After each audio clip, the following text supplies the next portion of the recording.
Doctor साहब, MQM रहनुमाओं की audio leak जो है मंजर आम पर आई है और गुज़िश्ता नशिस्त में जो है इस मामले पर गुफ्तगू भी हुई थी। पहले वो देख लेते हैं, उसके बाद आगे बढ़ते हैं।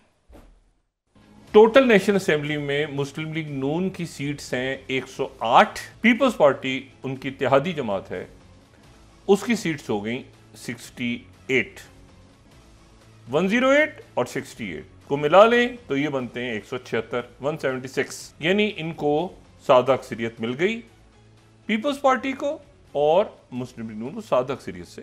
चंद सीटें ज्यादा हो गई। अब इन्हें एमक्यूएम की जरूरत नहीं, एमक्यूएम के लोगों की वोटों की जरूरत नहीं है, तो इसलिए जो एमक्यूएम के साथ मामला चल रहे हैं कह रहे हैं अभी ठहर जाएं, अभी तो हमें जरूरत नहीं है ना। तो ये पीपल्स पार्टी आ गई अब मुस्लिम लीग नून के साथ। जी डॉक्टर साहब। अच्छा, ये वही बात है जो मेरी अभी एमक्यूएम के लीडरशिप से भी बात हुई, उनके चंद रहनुमाओं से भी बात हुई और मुस्लिम लीग नून की भी बात हुई। पॉलिटिकल टर्मोइल जो है ना, ये है भी मौजूद है। इसको ये कैसे ये गर्द कैसे बैठेगी आने वाले दिनों में, इसका बैठना बहुत ज़रूरी है। उसकी वजह यह है कि एक तो एमक्यूएम के जब मेरी लीडरशिप से बात हुई तो उन्होंने कहा कि हम हुकूमत के बेंचेस पे ही बैठेंगे, और जाहिर है कि जो शुरू में काबीना तश्कील पा रही है शहबाज शरीफ साहब की, उसमें एमक्यूएम नहीं है, पीपल्स पार्टी भी नहीं है, एमक्यूएम भी नहीं है। और उसमें जो मुस्लिम लीग नून के जो रहनुमा, एक रहनुमा जो कि मुज़ाकरात का हिस्सा थे, उनका ये कहना था कि हमारी पीपल्स पार्टी के साथ अभी वजारतों के ऊपर मामलात नहीं तय हुए, कि उन्होंने वो एमक्यूएम के तो हम अभी फ़िलहाल हमने उनसे बात की है, लेकिन ये है कि फ़िलहाल वो अगर हमारे बेंचेस पे बैठते हैं आके तो ठीक है, लेकिन शराइत बहरहाल उनको हमारी माननी पड़ेंगी, यानी एमक्यूएम को। तो अब इसमें देखते हैं कि ये मामलात किस तरफ जाते हैं। और ये ख़ास तौर पे ये जो ऑडियो है इसको उन्होंने ऑन किया मुस्तफ़ा कमाल साहब ने, तो यानी ये धांधली के हवाले से और जो भी कुछ हुआ है इन इलेक्शंस में, वो मामलात उलझे हुए हैं, बहुत उलझे हुए हैं। यानी वो इस कदर उलझे हुए हैं कि उनका कोई मेरा नहीं ख्याल कि वो जल्द ये मामलात संभलने वाले हैं कि ये इलेक्शंस में क्या हुआ था। एक बात तो ये, दूसरी बात जो है वो ये है कि एयाज सादिक साहब अच्छी चॉइस है, बहुत अच्छी चॉइस है, क्योंकि वो भी ईवान को बहुत तरीके से, बहुत धीमे अंदाज में चलाने वाली शख्सियत हैं। इससे पहले भी जब 2014 में जब धरना आया था और मामलात यहाँ पे काफ़ी ख़राब हुए थे, तो उसको ईवान को बहुत ज़्यादा, और वो ईवान की जो तकारीर थी, ख़ास तौर पे एक तरफ से जब चौधरी निसार की तकरीर चल रही थी, उस तरफ खुर्शीद शाह साहब बात कर रहे थे कौमी असम्बली के अंदर, तो उस वक्त जो है वो ज़ाहिर है कि जो एयाज सादिक साहब का रोल था वो बहुत उसमें मामलात को तरीके से, उन्होंने इस्तीफ़े भी कबूल नहीं किए थे, और मतलब उन्होंने उसको बहुत अच्छा हैंडल किया था तमाम मामलात को। और तो एक तो ये है कि वो अच्छी चॉइस है। तो खान साहब के बड़े अच्छे दोस्त हैं, मुस्लिम नून में है, खान साहब के ज़ाती दोस्त हैं, HSN में उनके साथ रहें पढ़ें, तो ये एक अच्छा है कि ये ब्रिज का रोल प्ले करें अगर सियासी तलखी को कम करने के लिए।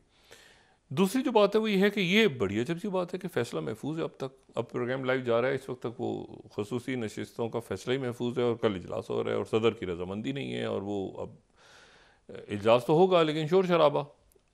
और उसमें जो है वो शायद हलफ उठाएंगे तहरीक इंसाफ के लोग, फिर बाहर आ जाएंगे, लेकिन बहरहाल एक और हंगामा बपा रहेगा, और इसी दौरान वो जाएंगे, मेरा ख्याल है अदालतों का रुख करेंगे, और फैसला अगर आ भी गया उनके ख़िलाफ़ तो भी वो अदालतों में जाएंगे। तो ये पॉलिटिकल टर्मोइल जो है ये कम इसको करने की ज़रूरत है, ताकि इस्तेकाम आए और मईशत आगे बढ़े और मुल्क आगे चले। दूसरी जो बात है वो ये है कि IMF को ख़त आज लिख दिया, और ये ख़त जो है ये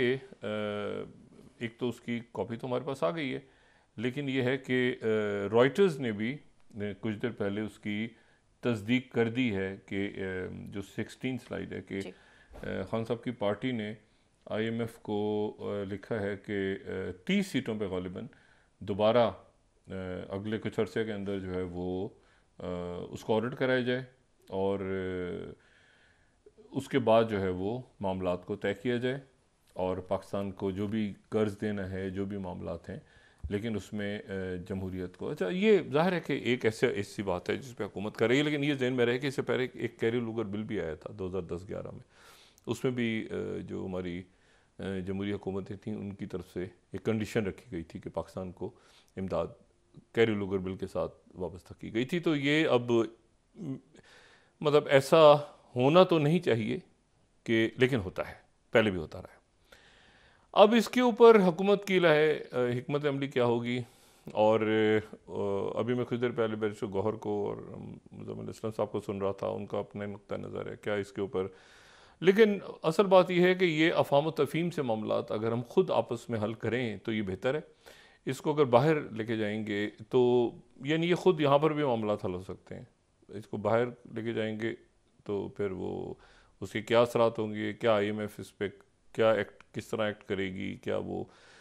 देखिए बाहर के इदारे तो तैयार बैठे होते हैं ना कि ऐसा कोई मौका मिले और वो आएँ पाबंदियों के साथ या सख्तियों के साथ। लेकिन ये है कि ये मेरा ख्याल है कि ख़ुद बैठ के या यहाँ अंदर बैठ के बात होती है, लेकिन चूँकि अंदर बात नहीं हो रही तो खान साहब ने वो IMF को ख़त चला गया और ये राइटर्स ने इसको कोट भी कर दिया। तो ये अभी एक अदम इस्तेकाम अभी है कि ये असेंबली देखें ना,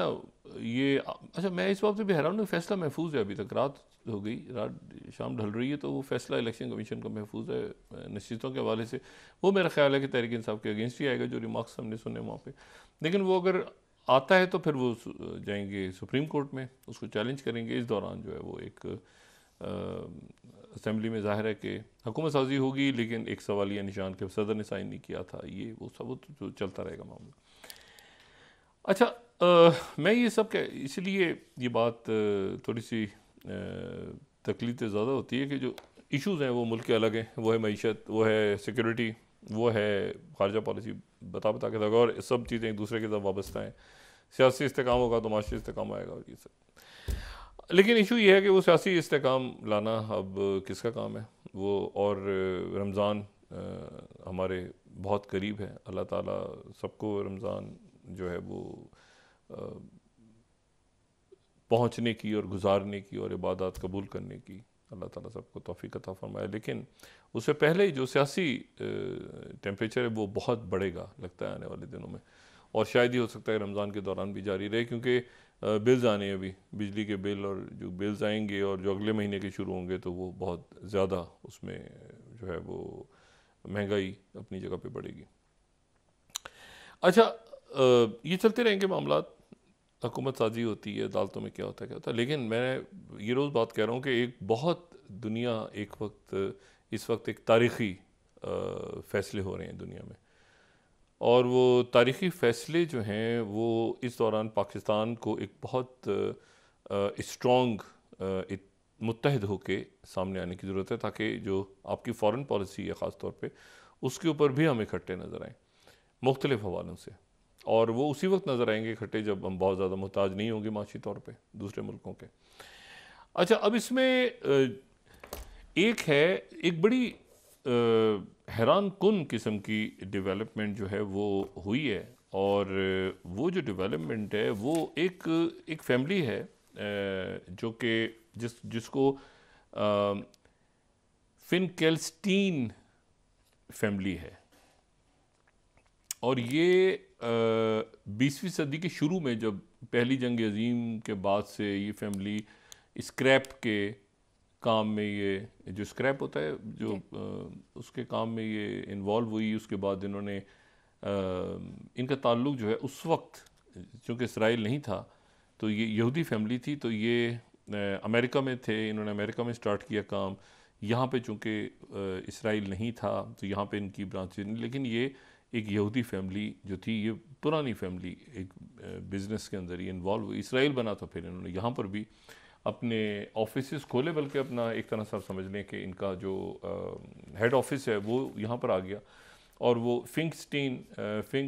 फिंकलस्टीन मेटल्स के नाम से, अगर हम इनकी वेबसाइट पर भी जाएं तो फिंकलस्टीन मेटल्स एक हमें वहाँ पे बड़ी एक कंपनी नज़र आती है जो कि एलॉन ट्यूबर इंडस्ट्रियल एरिया है, ये एफुला के इलाके में, और ये बहर तिब्रिया से कुछ फासले पर ये मौजूद है। अच्छा, ये जो कंपनी है ये ब्रॉन्ज और कॉपर की पूरी मोनोपोली इनके पास है इसराइल में। यानी इसराइल की ये जो मेटल्स हैं, ये मेटल्स का काम, और चौथी पांचवी नस्ल है इनकी जो इस काम को कर रही है। और ये जो हैं ये फिर उसके बाद चूँकि मेटल्स में ये इन्वॉल्व हैं, तो मेटल्स का काम आज की दुनिया में बहुत अहमियत इख्तियार कर गया है। और ख़ास तौर पे जब से ये आपके इलेक्ट्रिक बैटरीज और ये सारा आपके जो भी फिफ्थ इंडस्ट्रियल रेवोल्यूशन के नतीजे में मेटल्स की इंपॉर्टेंस बहुत बढ़ गई है। तो एनीवे, तो ये लेकिन इनका जो ज़्यादा काम है वो ब्रॉन्ज और कॉपर और बाकी धातुओं के हवाले से। और ये फिर जो है ये इसराइल की जो डिफेंस फोर्सेस हैं उनको भी उनके भी साथ मामलात हैं, और अमेरिका के साथ भी यहाँ पे जो असलाह बन रहा है यहाँ पे जो इसराइल के साथ, या अमेरिका बहुत से ऐसे प्रोजेक्ट्स हैं जो अमेरिकन कंपनीज इसराइली कंपनीज के साथ मिलके बना रही हैं। इसराइल कई मुल्क एक मतलब पार्टनरशिप होती है कि इस मुल्क की डिफेंस कंपनी दूसरे मुल्क की डिफेंस कंपनी के साथ मिलके कारोबार करती है या कोई वेपन्स तैयार करती है। ये कोई अनयूजुअल बात नहीं है। लेकिन जो अनयूजुअल बात है वो ये है कि ये जो कंपनी है ये एक वेपन सिस्टम तैयार कर रही है अमेरिका के साथ मिलके, और वो है इसराइल का आयरन डोम सिस्टम। आयरन डोम यानी जो उनका डिफेंस सिस्टम है सबसे बड़ा। अच्छा, पहले ये जो आयरन डोम है ना, इसका नाम वो एक ज़माने में ये 2007-8 की जब जंग हुई हिजबुल्लाह के साथ, तो उसके बाद वो एंटी कसाम नाम रखने वाले थे, कसाम उसके। लेकिन फिर उन्होंने कहा नहीं, वो तो बिल्कुल ही स्पेसिफिक हो जाएगा, तो ऐसा है कि हम इसको आयरन डोम के नाम से। तो आयरन डोम को ये देखें तो ये जो है ये Israeli defence company Rafael advanced defence systems को वो इसको तैयार करता है इस पूरे को, और इसको अमेरिका भी इसकी फंडिंग करता है। और अगर हम कुछ अर्से पहले का BBC यहाँ पे कोट कर सकते हैं, तो BBC ने बाकायदा ये इसकी फिगर्स कोट की थी अपनी ख़बर में, और उसमें ये था कि 2.1 या इसके आसपास जो है बिलियन इन्होंने उसको दिए थे 2011-12 में जब ये स्टार्ट हुआ पूरा प्रोजेक्ट।